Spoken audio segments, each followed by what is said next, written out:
The left never surprises me. But if I could be honest with you, the left disgusts me. Just got home from work, and this is how I found out that someone I admire very much has passed away. This is from the left-wing newspaper, the Huffington Post, or HuffPost they like to be called these days.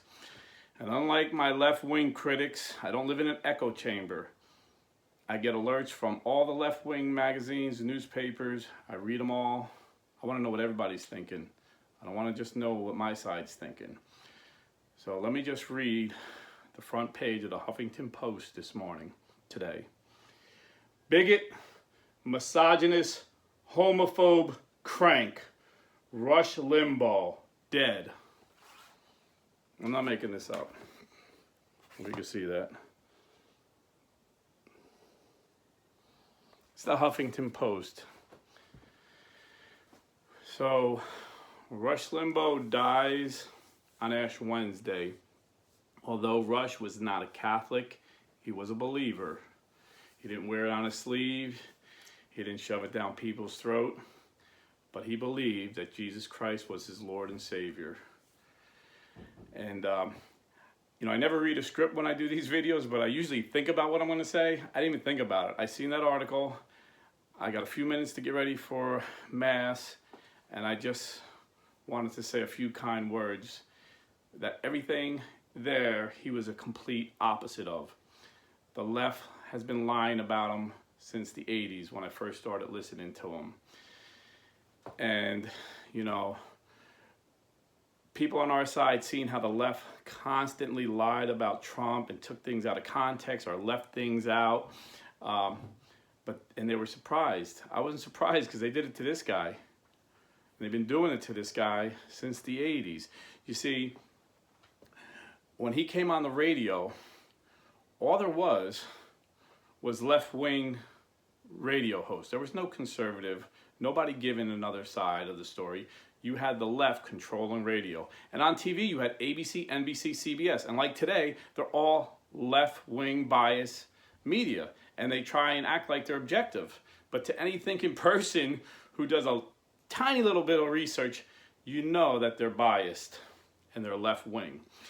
But the way they used to take Rush Limbaugh out of context was laughable. And he would make you laugh. That's what was so charming about this man. He would laugh. He was the epitome of a happy warrior. He used to say, people are always going to attack you. People are always going to criticize you. If you get upset every time, you'll always be unhappy. And he would point out how unhappy the left was. And I realized, yeah, he's right. The left is so unhappy. The left is always angry. They're always hateful. They won, and they're still angry. Rush Limbaugh would call them the biggest sore winners.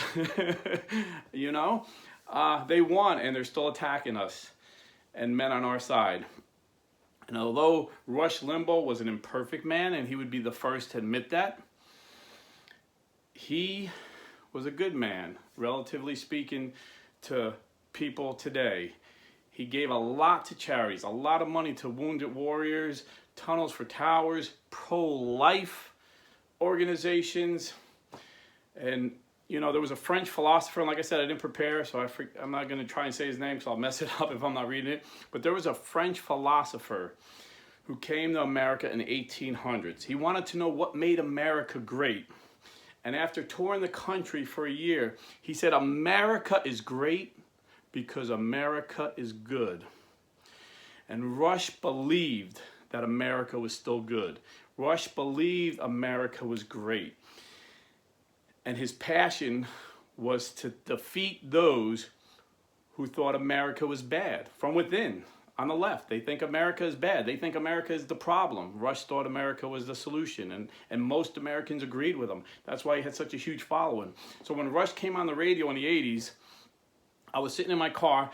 It was I was in the Navy. I was driving. I was on shore duty, so I was driving to the base gym to work out. And I heard this man talking. I go, wow, this guy sounds like a conservative. That's weird. I'm like, wow, this guy is a conservative, and he's funny. And that's when I started listening to Rush. And then the left constantly lied about him. A few examples. When Barack Obama was running for president, no one thought he had a chance. So all the Democrat Party lined up behind Hillary, and they were bad-mouthing Barack. And in fact, there was an African-American writer from the LA Times who wrote a poem, Barack the Magic Negro. And Rush Limbaugh said, imagine if a conservative wrote that. Imagine how heads would explode.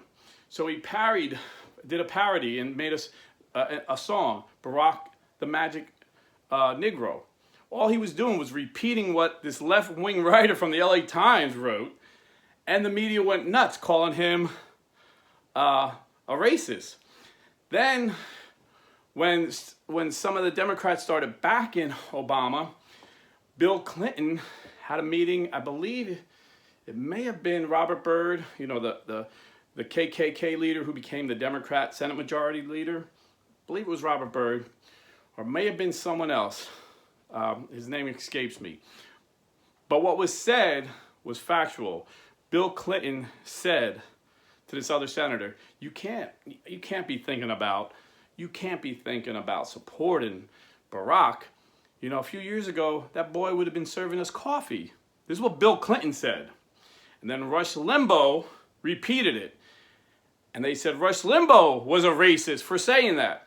So Rush Limbaugh had a knack for showing the ridiculousness of the media, the left-wing media. And he would do parodies all day long, and it was just funny how he would show how ridiculous the left was. He was a happy warrior. And he knew he would be attacked for it, but what he was showing was the truth. And you could research everything he said, and all he was doing was repeating what someone on the left would say, and they would say, wow, he's racist, because they thought that it was his original thought. Rush Limbaugh wasn't a racist. He wasn't a misogynist. He wasn't a homophobe. One of his closest friends was Elton John, a homosexual singer. He actually had Elton John play for him at his wedding. I'm sure you never heard that before, because the media doesn't want you to know that.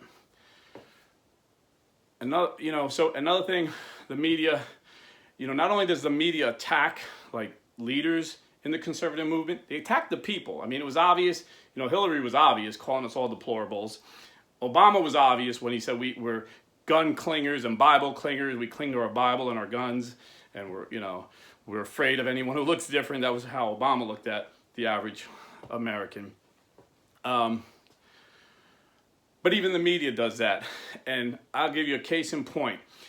When Rush was coming up, he had a lot of guest speakers. Mostly, believe it or not, it was African Americans. Thomas Sowell, an African American scholar. Walter Williams, an African American scholar. Then he had a couple guys from Congress that he knew. Their names escape me. But he also had Chris Matthews, a white liberal. But he had Chris Matthews on because back in the day, there wasn't a lot of guys that did radio, conservatives that did radio. So he just needed good radio guys to fill in. And unlike the left, us guys on the right, we'll listen to a liberal. And we'll call and we'll have a friendly conversation with them and give our points of view. So Chris Matthews, a liberal, he was just getting into radio at the time. He had left. He was a speechwriter for a couple Democrats. I think he worked for Tip O'Neill, who was Speaker of the House at one time. He was a speechwriter when Tip O'Neill was Speaker of the House. So he knew Democrat politics. So it was interesting to hear a Democrat take on a radio, and a lot of conservatives would call in and talk with him. And he knew what the radio station was all about. He knew because he was on it several times as a guest speaker. And in the beginning, people would call Rush and says, man, it's so refreshing to hear a guy who thinks like I think. And then so many people started saying that it got to be funny where people would just say ditto, ditto, ditto. And then it became a joke, oh, we're ditto heads, I'm a ditto head. Chris Matthews knew how the whole ditto head started. But when he took a job with the left-wing station MSNBC, he said, yeah, these ditto heads are proud that they're ditto heads, that they know nothing, that they just follow the orders from Rush. Basically, he was saying ditto head meant you just follow what Rush is saying. But he knew, because he was on it in the beginning, that ditto head just meant, man, it's finally refreshing to hear someone who thinks like I think. Because he thought like the conservative truck driver that listened to talk radio while he was driving. He thought like the conservative salesman that was driving around. The average American, common sense conservatism. And that's why Trump was accepted by so many Americans because he was a common sense conservative. He didn't hit all the conservative blocks, ideology. He wasn't, he didn't want to trade with China like most conservatives wanted to trade. He wanted fair trade, and that's what most average Americans said. If they're going to charge us 20% tariffs, we charge them 20% tariffs. So Rush set up a whole movement of people that thought the same. Common sense Americanism. Rush loved America. Rush taught basic American values every day on his show. He talked about our founding fathers. Rush was a great American, and he's probably laughing right now, looking down at how Huffington Post is still calling him names, because as he pointed out, and even though he didn't teach me to be conservative, I was conservative before, he had a lot of insights, and he did teach me some things. And one thing he taught me was the left cannot win arguments with their ideas. The way they win arguments is by name calling. Now they call it canceling. Oh, well, you're a racist. Don't listen to him. Take him off YouTube. Oh, you're a homophobe. Don't listen to him.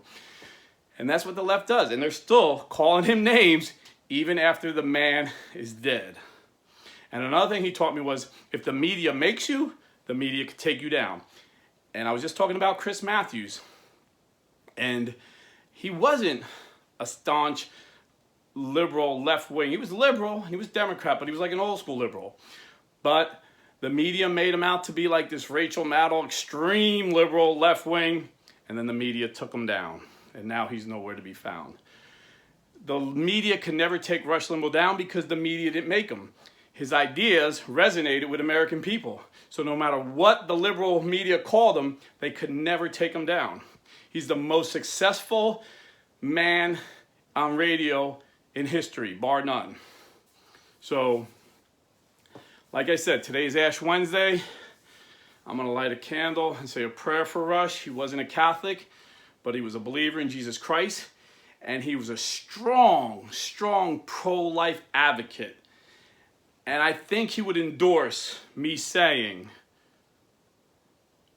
not only vote pro-life when you vote, but vote pro-life with your money. If you're buying or selling a house, go to realestateforlife.org. Tell them Blue Collar Catholic sent you. And you want your commission to go to a real estate company that supports pro-life causes. God bless, stay Catholic, and say a prayer for Rush.